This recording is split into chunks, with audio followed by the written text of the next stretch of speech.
নমস্কার, অরুণিমা ছোট পরিবারের সকলকে স্বাগত। আবারও চলে এলাম নতুন একটি ব্লগ নিয়ে। আজকে আছি দেউরিয়াতালে দ্বিতীয় ভাগটা নিয়ে। প্রথম ভাগটা আগেই দেওয়া হয়েছিল। যারা তোমরা নিয়মিত আমার ব্লগ ফলো করো তারা দেখে থাকবে দেউরিয়াতালের প্রথম ভাগটা। আর যারা এখনও দেখোনি তারা এই দ্বিতীয় ভাগের যে নিচে ডেসক্রিপশান আছে বা কমেন্টে তোমরা লিংক পেয়ে যাবে, একবার দেখে নিতে পারো আমাদের এই দেউরিয়াতাল ট্রেকের সুন্দর জার্নিটা।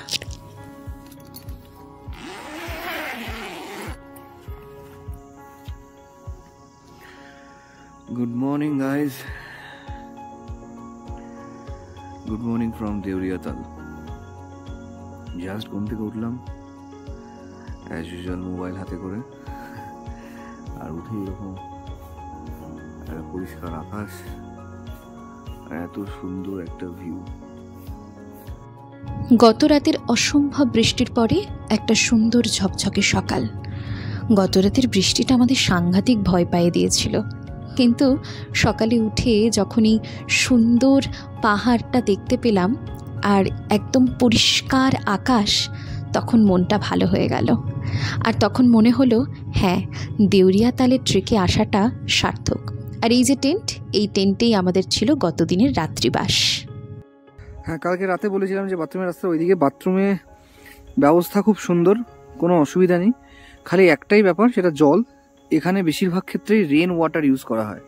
এই যে দেখছেন উপরে এই নলটা, এখান থেকে জলটা এই ড্রামে পড়ে, ঠিক ওখানেও ওরকম একটা ব্যবস্থা করা আছে, জলটা ড্রামে পড়ে। কিন্তু বিশ্বাস করবেন না, রেন ওয়াটার আমাদের শহরে বা আমাদের অঞ্চলে যেরকম, এখানে সেরকম একদমই নয়।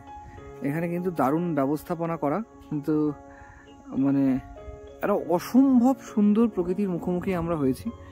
যেটা আমি সত্যি কথা বলতে গেলে, যদি বলেন শান্তিতে ঘোরা, সেটা 100 ভাগে 100 ভাগই দেউরিয়াতাল। তো সবাই ঘুম থেকে উঠে পড়েছে। আমরা অলরেডি ভাইয়াজিকে বলেছি রুটি সবজির কথা, তো রুটি সবজি হবে। রুটি সবজির পরে আমরা খেয়ে একটু দেউরিয়াতালে যাব, একটু ঘুরবো, একটু আরাম নেব। প্রচণ্ড রোদ উঠেছে, এই রোদটাকে এনজয় করছি। চলো একটু ওপরে যাই, ওপরে গিয়ে আপনাদেরকে ভিউটা দেখাই। গুড মর্নিং রাজা, কেমন লাগছে? কে বলছে আজকে তো আরো ক্লিয়ার হওয়ার কথা।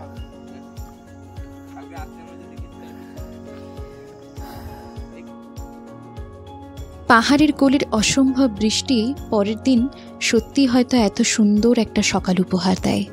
তাই জন্যই একটু সময় হাতে পেয়ে ওপরের যে ভিউ পয়েন্টটা আর একটু উঁচুতে, ওখানে চলে আসা, আর ওখান থেকেই এত সুন্দর পাহাড়ি উপত্যকাগুলোকে উপভোগ করে নেওয়া।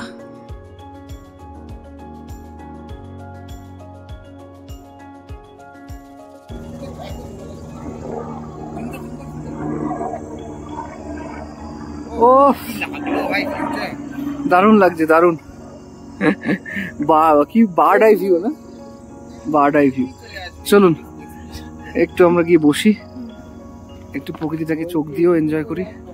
তবে আমি একটা কথা বলবো সবাইকে আসার জন্য, কেদারনাথ সত্যিই প্রাকৃতিক সৌন্দর্যে ভরা, কিন্তু কি বলুন তো, যেখানে জনঘনত্ব বেশি সেখানে প্রাকৃতিক সৌন্দর্যটা আপনি বিশাল খুব ভালোভাবে উপভোগ করতে পারবেন। তার উপর প্রচন্ড শারীরিক কষ্ট। কম করে না হলেও আপনাকে 23 থেকে 24 কিলোমিটার হাঁটতে হবে ওপরে, আর সেটা নর্মাল হাঁটা নয়, আর নামতে হবে তাই। তারপরে আরো 1-2 কিলোমিটার হাঁটতে হবে গৌরীকুণ্ডের আশেপাশে, কারণ এই গাড়ির জন্য। তো মোদ্দা কথা প্রচুর হাঁটতে হয়। কিন্তু আপনি যখন এই জায়গাটা দেখবেন, আপনি একটু পেছন দিকটা ঘুরে দেখান, দেখুন কোথাও কিচ্ছু নেই, কোথাও কিচ্ছু নেই, পুরো ফাঁকা। মানে মনে হচ্ছে সমান্তরাল হিমালয়ান রেঞ্জ, এবং পুরো রেঞ্জটা জুড়ে মেঘ আর আলোর খেলা।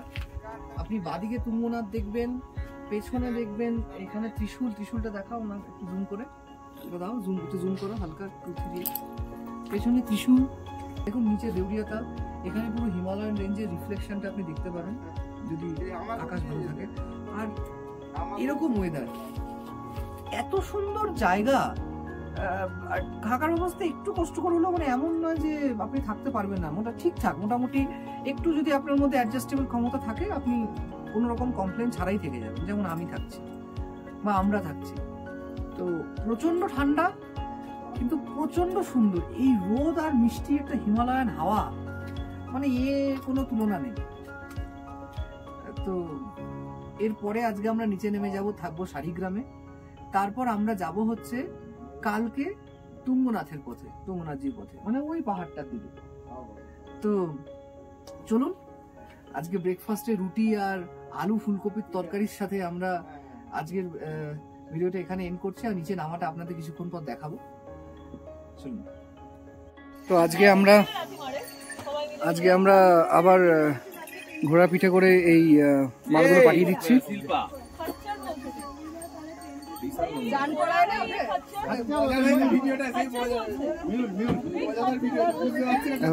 এখন প্যাকিং হবে, প্যাকিং করে আমরা নিচে নামাবো, তারপরে আমরা আলাদা করে খালি হোটেলে নামাবো। এই জঙ্গলের ভিতরে রাস্তাটা দেখিয়েছিলাম কিনা এই না, আমাদের হোমস্টে থেকে দেউরিয়া তাল অব্দি, তালটা ডান দিকে আমার। তো এই রাস্তাটা পিওর জঙ্গলের রাস্তা, মানে পাথরও নেই, পুরো মাটি মনে হচ্ছে। কালকে সারা রাত চরম বৃষ্টি হয়েছে, তো মাটি খুবই ভেজা, খুবই রিস্কে যেতে হচ্ছে। কেদারনাথ যাত্রার পরে আমাদের দ্বিতীয় ট্রেক ছিল দেউরিয়াতাল। আজকে তাই দেউরিয়াতাল থেকে আমরা চলে যাব শাড়িগ্রামে। আমি আর হাঁটতে পারছিলাম না, পায়ে প্রচণ্ড ব্যথা, মানে এতটা হাঁটা মানে জাস্ট অসম্ভব। কিন্তু কিভাবে যে সম্ভব করে ফেলেছি। আর আমাদের এই বন্ধুদের 13 জনের যে গ্রুপটা, এই গ্রুপটাই হয়তো আমাদের এনার্জি দিয়েছে এই পুরো জার্নিটাকে সাকসেস করে নেবার জন্য। কি সুন্দর দেখুন, ফুলের গাছ, চারদিকে ফুলের গাছ, আর এই পাহাড়ের সেই দৃশ্য কি অসাধারণ যে লাগছে। চারিদিকে খুব সুন্দর সুন্দর ফুল ফুটে আছে।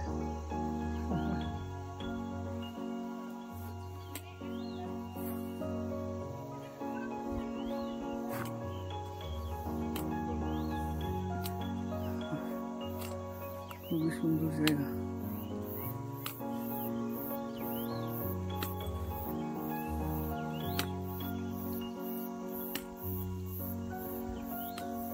এটা কিসে কি লেখা আছে? শিব মন্দির বুঝলাম, বাট কোনো নাম আছে কি? কোনো এটা হচ্ছে আমরা কোথায় আছি বল? দেউরিয়াতাল, না এটা শাড়িগ্রাম। আচ্ছা, এটা কি মন্দির? কি শিব মন্দির বলো? इस कौन सा शिव मंदिर है? शिव नारायण मंदिर।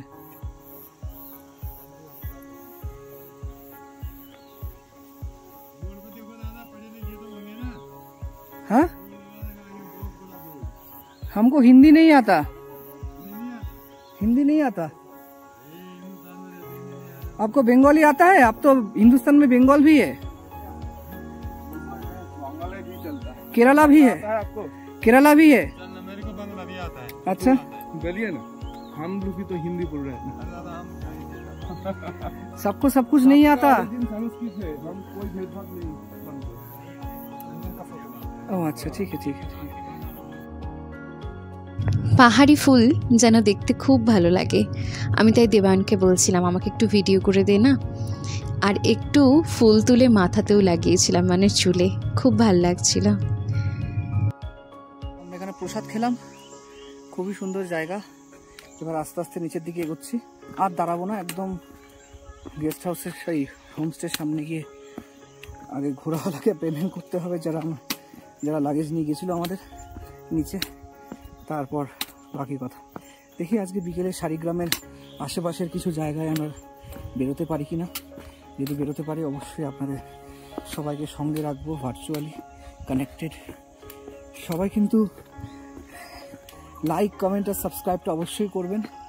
অবশ্যই যদি আমাদের ভিডিও ইনফরমেশন ভালো লেগে থাকে অবশ্যই আমাদের জানাবেন, কারণ সেটা আমাদেরকে আরও বেশি ইন্সপিরেশন দেবে, আরও বেশি স্পিরিট দেবে আপনাদের সাথে কানেক্টেড থাকার জন্য, নতুন নতুন কন্টেন্ট আপনাদেরকে সামনে তুলে ধরার জন্য। যারা ভ্রমণ প্রিয় মানুষ আছে তাদের কাছে আমাদের এই কন্টেন্ট আশা করি খুবই ইম্পর্টেন্ট মনে হবে। চলুন তাহলে নিচে নামা যাক। যেটা পেয়েছি সেটাও অসাধারণ, মানে সামনে পুরো 180 ডিগ্রি খোলা একটা অ্যাঙ্গেল, মানে আপনি সারাদিন এখানে দাঁড়িয়ে থাকতে পারবেন, কোনো অসুবিধা নেই। নিচে ওই যে দূরে নিচে হচ্ছে ওইটা যেটা জুম করে দেখাচ্ছি ওইটা হচ্ছে কোয়েট স্কুল। হ্যাঁ, একদম সোজা ওটা হচ্ছে কোয়েট স্কুল। আর এটা হচ্ছে বাচ্চারা পড়ে, ঠিক আছে? ওখান থেকে হেঁটে হেঁটে হেঁটে হেঁটে এখানে আসে। আমি কথা বলেছি কয়েকজনের সাথে, আমার আগের ভিডিও ক্লিপসে দেখতে পাবেন। তো রুমগুলো বেশ সুন্দর। আমি একটা ফাঁকা রুম আছে, আমি সেই রুমটা খুলে আপনাদের দেখাচ্ছি। এখানে আমাদের জায়গা, আর এটা হচ্ছে রুমের কন্ডিশন খুবই সুন্দর, উপরে উডেন ফিনিশ করা আছে। আর এই যে এটা হচ্ছে একটা ফাঁকা রুম, উপরে ফ্যান আছে, এখানে চেয়ার আছে, এখানে কম্বল আছে, নিচে 3-4 আরামসে এই খাটে শুতে পারবে। এটা হচ্ছে ঘরটা, আর এটা হচ্ছে ওয়াশরুমের ভেতর। ওয়াশরুমের ভেতরে গিজার আছে, কোমর আছে, কোমরের অবস্থা যথেষ্ট ভালো মনে হচ্ছে। আর এখানে ওয়াশ বেসিন আছে, যথেষ্টই ভালো সিস্টেম করা। সবচেয়ে বেশি হচ্ছে রুমের বাইরেটা, উফ অসাধারণ। ঠিক আছে, চলুন একটু দুপুরবেলা কিছু খেয়ে দিয়ে নেওয়া যাক, তারপর দেখি বিকেলে কোথাও কাছে ফিরে যেতে পারি। রাত্রিবেলা মিষ্টি বৌদি দোলা আর সুন্দরী সুন্দরী বর অর্ঘ্য। সামনে এরকম একটা ভিউ, আর আমরা কফি খাচ্ছি রাত্রিবেলা। শাড়িগ্রাম, পুরো পাহাড় জুড়ে রাশি রাশি ঘর, শয়ে শয়ে ঘরের আলো জ্বলছে পুরো জোনাকির মতো। আর আকাশে চাঁদ উঠেছে, ওই যে দূরে তুঙ্গনাথের মন্দির দেখা যাচ্ছে, দারুণ লাগছে। আজকে রাত্রিবেলা একটা স্পেশাল মেনু আছে, আপনাদের সঙ্গে শেয়ার করব শাড়িগ্রাম থেকে।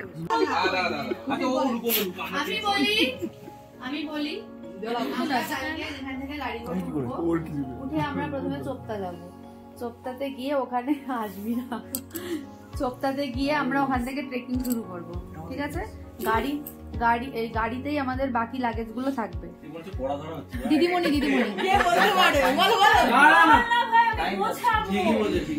গাড়িতেই আমাদের বাকি ট্রলি ফলি গুলো থাকবে। ট্রেকিং ব্যাগ নিয়ে আমরা ওপরে উঠবো। চোপতা থেকে তুঙ্গনাতে উঠে ওখানে আমাদের হোটেল ঠিক করা আছে, হোটেলে গিয়ে উঠবো। উঠে রাতটা সেখানেই কাটালাম। রাত কাটানোর পরে পরের দিন যে ভোরটা হবে, যদি সবাই উঠতে পারে তাহলে আমরা চন্দ্রশিলায় ওই সানরাইজটা দেখতে যাবো। দেখে তো নেমে আস।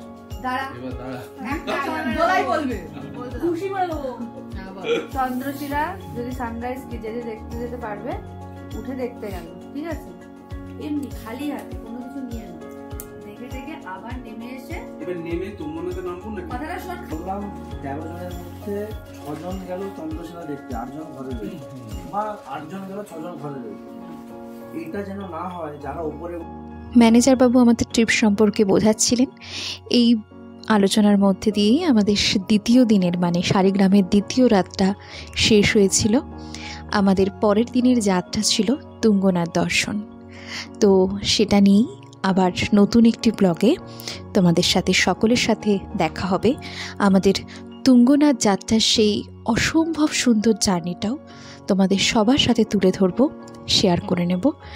আর আমার ব্লগটা যাদের ভালো লাগলো প্লিজ কমেন্টস করবে, আমার চ্যানেলটাকে সাবস্ক্রাইব করে দেবে, আর অবশ্যই জানাবে কেমন লাগলো আমাদের এই সুন্দর জার্নিটা।